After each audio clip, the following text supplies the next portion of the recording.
আসসালামু আলাইকুম প্রিয় ফুটবল ফ্যান্স। বায়ার্ন মিউনিকের জার্মান অ্যাটাকিং মিডফিল্ডার খুবই ট্যালেন্টেড মিডফিল্ডার জামাল মুসিয়ালাকে কেন্দ্র করে এই মুহূর্তে ট্রান্সফার মার্কেটে একটা গুঞ্জন আছে এবং সেটা যদি সত্য হয় তাহলে আগামী সামার ট্রান্সফারে সম্ভবত আমরা জামাল মুসিয়ালাকে কেন্দ্র করে একাধিক বিগ শট ক্লাবের একটা বড় রকমের লড়াই কিন্তু দেখতে পাচ্ছি। ফুটবল ফ্যাগের আজকের এই ভিডিওতে এটা মূলত সাম আপ করার চেষ্টা করব।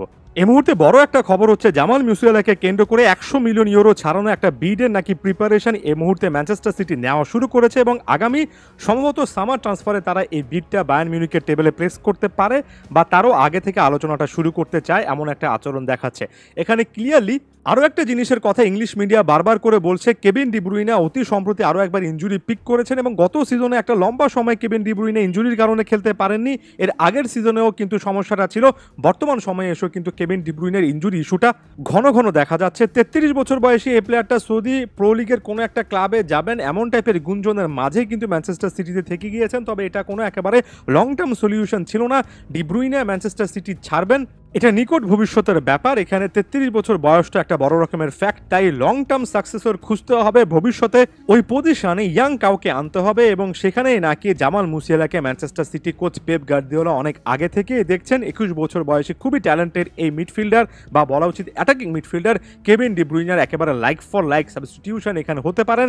যদিও ক্লাউদিও এচেভেরি থেকে শুরু করে এমন অনেক ট্যালেন্টকে আস্তে আস্তে ম্যানচেস্টার সিটি ইন্ট্রোডিউস করা শুরু করবে, তবে জামাল মুসিয়ালা অলরেডি এস্টাবলিশড একটা নাম, তাই ম্যান সিটির এখানে আগ্রহ থাকার পেছনে যথেষ্ট যৌক্তিকতা আছে। তবে ম্যানচেস্টার সিটির এই আগ্রহের পেছনে সবচেয়ে বড় রকমের একটা বাধা সৃষ্টি করতে রিয়াল মাদ্রিদ কিন্তু অলরেডি প্রস্তুতি নিচ্ছে। রিয়াল মাদ্রিদ ভবিষ্যতে এই প্লেয়ারটাকে কেন্দ্র করে একটা প্ল্যান করতে চায় এবং এখানে জুড বেলিংহামের একেবারে ছোট্টবেলা থেকে যিনি কিনা একেবারে সেরা বন্ধুদের একজন, সেই জামাল মুসিয়ালাকে আনার জন্য জুড বেলিংহামের এই লিঙ্কটাও কিন্তু তারা ব্যবহার করতে চায় এবং ভবিষ্যতের মিডফিল্ডটাকে আরও সুগঠিত করার জন্য জামাল মুসিয়ালা রিয়াল মাদ্রিদের টার্গেট লিস্টে অনেক আগে থেকে আছেন। তাই এখানে ম্যান সিটি বনাম রিয়াল মাদ্রিদের একটা ডিরেক্ট আমরা কম্পিটিশন দেখতে পারবো।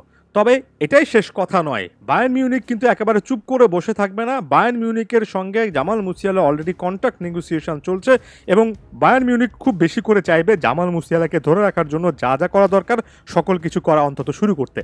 এখন এখানে স্পোর্ট বিল্ডের জার্নালিস্ট ক্রিশ্চিয়ান ফক বেশ কয়েকটা পয়েন্ট তুলে ধরেছেন যেটাকে কেন্দ্র করে আসলে জামাল মুসিয়ালা অন্টোরাজ এই মুহূর্তে বায়ার্ন মিউনিকের সঙ্গে নেগোসিয়েশন করছে এবং জামাল মুসিয়ালার পক্ষ থেকে এই 5টা পয়েন্টে কথাবার্তা বলা হচ্ছে যেগুলোতে অ্যাগ্রি করলে তিনি হয়তোবা বায়ার্ন মিউনিকের সঙ্গে নতুন চুক্তি সাইন করতে পারেন।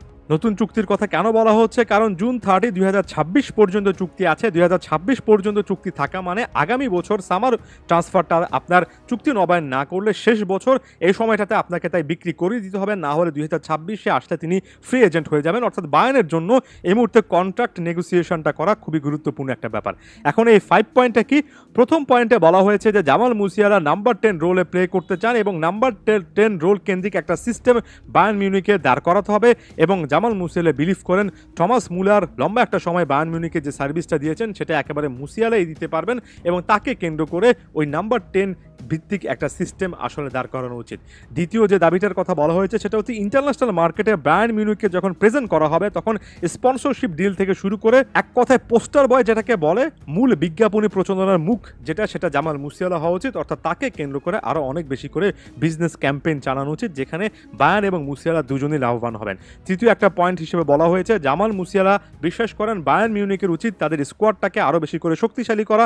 বিশেষ করে সাম্প্রতিক সময়ে মাইকেল ওলিসের যে একটা ট্রান্সফার হয়েছে, সামনে ফ্লোরিয়ান ভির্টসের যে একটা ট্রান্সফার সম্ভাবনা আছে, এমন টাইপের জিনিসপত্র অনেক বেশি করে করা যাতে বায়ার্ন মিউনিক অনেক শক্তিশালী একটা স্কোয়াড তৈরি করতে পারে, আরও ভালো স্কোয়াড যাতে করে তৈরি করা যায়। কেন এই কথা বলা হচ্ছে? কারণ নাম্বার 4 পয়েন্টে বলা হয়েছে যে বায়ার্ন মিউনিকের চ্যাম্পিয়ন্স লিগ জয় করা উচিত এবং মুসিয়ালা বিলিভ করেন বায়ার্ন মিউনিকের চ্যাম্পিয়ন্স লিগ জয় করতে যা যা দরকার সকল কিছু করা উচিত। Last but not the least 5 number পয়েন্টে স্যালারি নেগোসিয়েশন এবং আমার কাছে মনে হয় এটা সবচেয়ে ভাইটাল পয়েন্ট হওয়া উচিত। যেখানে তিনি 9 মিলিয়ন ইউরোর মতো প্রত্যেক বছরে পাচ্ছেন সেখানে মুসিয়ালা ভবিষ্যতে ইনক্রিমেন্ট চান, এটা একটা সময় যাতে করে 20 মিলিয়ন ইউরোর আশেপাশে চলে যায় সেটা একটা তিনি কিন্তু রূপরেখা বায়ার্ন মিউনিকের কাছ থেকে চান। বছরে 20 মিলিয়ন ইউরোর পথে একটা পাথ ওয়ে কিংবা একটা স্ট্রাকচার তিনি দেখতে চান। এখন জামাল মুসিয়ালা সেটা বায়ার্নের কাছ থেকে পাবেন কিনা এটা একটা দেখার বিষয়, কারণ 14 মিলিয়ন ইউরো পার সিজনের একটা স্যালারি লিমিট কিন্তু বায়ার্ন মিউনিক তাদের স্কোয়াডে প্লেয়ারদের ক্ষেত্রে বেঁধে দেয়। বাভারিয়ানরা কি সেটা ভাঙবে? যদি না ভাঙে তাহলে ম্যান সিটি এবং রিয়াল মাদ্রিদ কিন্তু ওপেন একটা উইন্ডো পাবে এবং নিজেদের মধ্যে একটা ব্যাটলের মাধ্যমে জামাল মুসিয়ালা এই দুটো ক্লাবের যে কোনো একটাতে যেতে পারেন। ধন্যবাদ সবাইকে।